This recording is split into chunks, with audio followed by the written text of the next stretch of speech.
Thanks to principal sir. Teachmint app पर school की online classes, वाह कमाल का आइडिया दिया उन्होंने। हाँ, मीटिंग ऐप पर लाइव क्लास लेने से स्कूल की क्लास का मैनेजमेंट काफ़ी मुश्किल भरा हो गया था। अब टीचमेंट के ऑटोमेटिक अटेंडेंस, ऑनलाइन टेस्ट और क्लास रिकॉर्डिंग जैसे फीचर्स की वजह से ऑनलाइन टीचिंग अब आसान हो गई है। मेरे टीचर्स तो खुश हैं क्योंकि मैं अब यूज कर रहा हूँ टीचमेंट फॉर इंस्टीट्यूट, जिससे टीचर्स और स्टूडेंट्स दोनों को मैनेज करना हो जाता है आसान। तो इंतजार किस बात का, आज ही टीचमेंट फॉर इंस्टीट्यूट पर साइन अप करें और स्मार्टली मैनेज करें अपने इंस्टीट्यूट को। टीचमेंट ऐप, इंडिया का नंबर 1 टीचिंग ऐप। नमस्कार प्रिय विद्यार्थियों, स्वागत है आपका वीकेएस फिजिक्स एकेडमी में। फाइनल ईयर की परीक्षाओं पर फैसला होने के बाद जो विद्यार्थी हैं उनके मन में यही सवाल आते हैं कि अब क्या पढ़ें, कैसे पढ़ें। जो पढ़ रहे हैं वो याद नहीं हो रहा है, यही मोस्टली प्रॉब्लम आती हैं। 5 से 4% विद्यार्थी ऐसे होते हैं जो रेगुलर अपनी स्टडी को जारी रखते हैं, तो उनके तो ये प्रॉब्लम नहीं आती। लेकिन 80% विद्यार्थी ऐसे होते हैं जिनके ये प्रॉब्लम आती है, क्योंकि वो जस्ट एग्ज़ाम से पहले ही बुक उठाते हैं। तो मैं अपनी तरफ से आपकी हेल्प करने की कोशिश कर रहा हूं, जिससे कि आपकी ये परेशानी दूर हो सके और आप कम समय के अंदर कम पढ़कर भी अच्छे नंबर प्राप्त कर सकें। पढ़ना जब हम स्टार्ट करते हैं तो हमारे दिमाग में ये सेट होना चाहिए कि हमें कौन सी बुक पहले पढ़नी है, कौन सी बाद में पढ़नी है, कितना कब पढ़ना है। अगर ये पूरा एक पैटर्न, टाइम टेबल हमारे दिमाग में होगा तो हम सुनियोजित तरीके से समय रहते सब कुछ अच्छे से याद कर पाएंगे। अगर हम आज 1 यूनिट किसी बुक की पढ़ लेते हैं, कल किसी और की पढ़ेंगे, तो हम पीछे वाले भी भूल जाएंगे और आगे नेक्स्ट भी याद नहीं कर पाएंगे। तो पढ़ने का एक तरीका होता है। पढ़ने के लिए 10 घंटे नहीं चाहिए, पढ़ने के लिए 5 घंटे ही काफ़ी हैं, लेकिन तरीका आपको पता होना चाहिए कि वो 5 घंटे कैसे पढ़ने हैं, 5 घंटे को 10 घंटे के बराबर कैसे बनाया जाए। तो अगर आपको हमारी वीडियो से हेल्प मिलती है तो वीडियो को लाइक करें, कमेंट करें और ज़्यादा से ज़्यादा विद्यार्थियों को शेयर जरूर कीजिएगा। चैनल को सब्सक्राइब कीजिए, बेल आइकन को प्रेस कीजिए। हम बात कर रहे हैं MGS यूनिवर्सिटी बीकानेर की, जिसके अंदर फाइनल में 3 पेपर लगते हैं: quantum physics, solid and nuclear physics and electronics. Quantum आपका फर्स्ट पेपर है, सॉलिड एंड न्यूक्लियर दोनों को मिलाकर सेकंड पेपर है और इलेक्ट्रॉनिक्स आपका थर्ड पेपर है। तो यहाँ पर हम सबसे पहले बात करेंगे कि कौन सा पेपर है वो आसान है। मेरे पॉइंट ऑफ व्यू से मैं आपको बताऊंगा। इन तीनों के अंदर जो भी सबसे ज़्यादा आसान आपको लगता है वो कमेंट बॉक्स में कमेंट कीजिएगा, ताकि मेरे को पता लग सके कि आपकी नज़र में कौन सा पेपर है वो सबसे आसान है। तो हमारा सबसे पहला पेपर है क्वांटम फिजिक्स का, और जब भी टाइम टेबल आएगा तो सबसे पहले क्वांटम फिजिक्स का पेपर ही आएगा, उसके बाद सॉलिड न्यूक्लियर का होगा, लास्ट में आपका इलेक्ट्रॉनिक्स का होगा। यानी कहने का मतलब इलेक्ट्रॉनिक्स का बाद में होगा, तो उसके लिए टाइम ज़्यादा है। अब मेरे अकॉर्डिंग जहाँ तक मुझे एक्सपीरियंस है कि कौन सा पेपर जो है वो आसान है, कौन सा टफ है, पढ़ने के लिए कौन सा ज़्यादा बेटर रहता है, पहले तो इलेक्ट्रॉनिक्स जो है वो पेपर जो है वो समझने की दृष्टि से ज़्यादा टाइम लेता है। मतलब इसको आप बिल्कुल इंटरेस्ट के साथ पढ़ेंगे, रेगुलर पढ़ेंगे तो बहुत अच्छे तरीके से समझ में आएगा, वरना ये आसानी से समझ में आने वाली बुक नहीं है।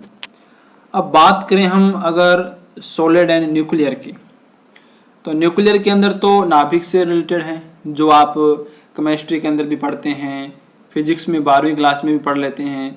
सॉलिड स्टेट के अंदर भी जैसे क्रिस्टल वगैरह हैं, ये टॉपिक भी आप केमिस्ट्री और फिजिक्स में पहले पढ़ चुके हैं, मतलब थोड़ा बहुत पढ़ चुके हैं इनके बारे में, तो इनको पढ़ने में आपको ज़्यादा प्रॉब्लम नहीं होगी। अब अगर बात करें क्वांटम की, तो क्वांटम बिल्कुल नई बुक है आपके लिए, तो इसको आपने पहले नहीं पढ़ा होगा। लेकिन थोड़ा सा अगर आप ध्यान दें तो क्वांटम फिजिक्स की जो फर्स्ट यूनिट है उसके अंदर है डेवलपमेंट ऑफ क्वांटम थ्योरी, यानी क्वांटम का विकास कैसे हुआ है।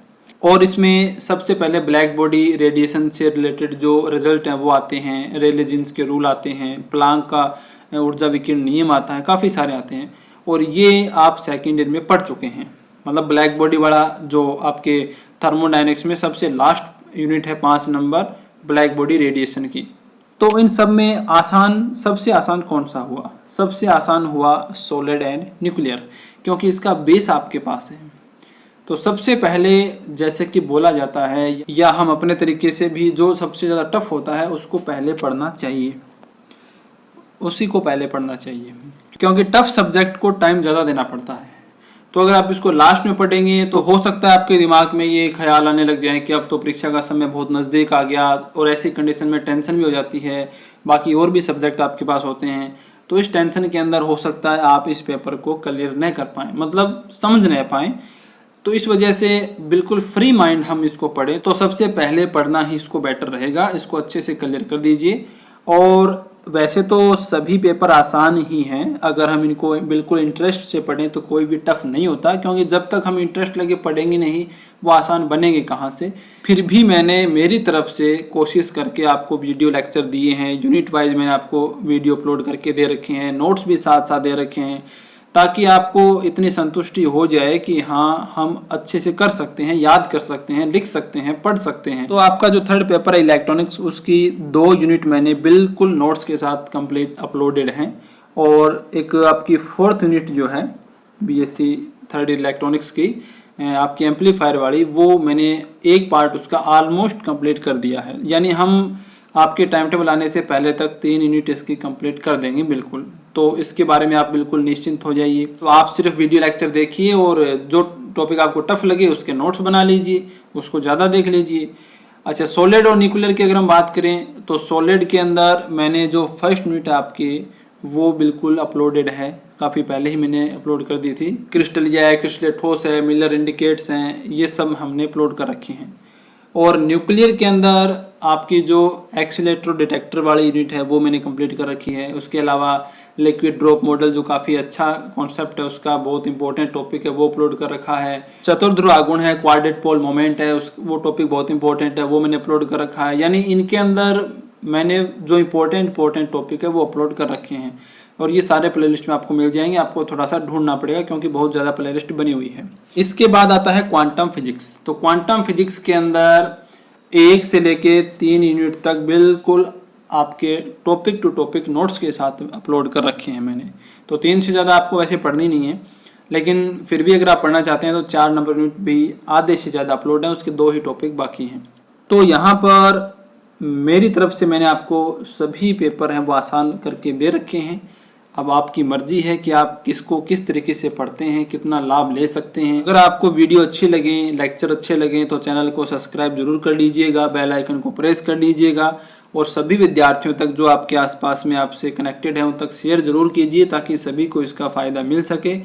तो मेरे अकॉर्डिंग सबसे पहले आप इलेक्ट्रॉनिक्स को कवर करें, इसके बाद आप क्वांटम को कवर करें, और सॉलिड और न्यूक्लियर को आप लास्ट में कवर कर सकते हैं। इसके अलावा आपको जो पेपर अच्छा लगे, जो आप पढ़ना चाहें वो पढ़ सकते हैं। मैंने तो आपको सिर्फ एक गाइडेंस दी है, वो गाइडेंस आप मानना चाहें तो आपकी मर्जी, न माने तो आपकी मर्जी।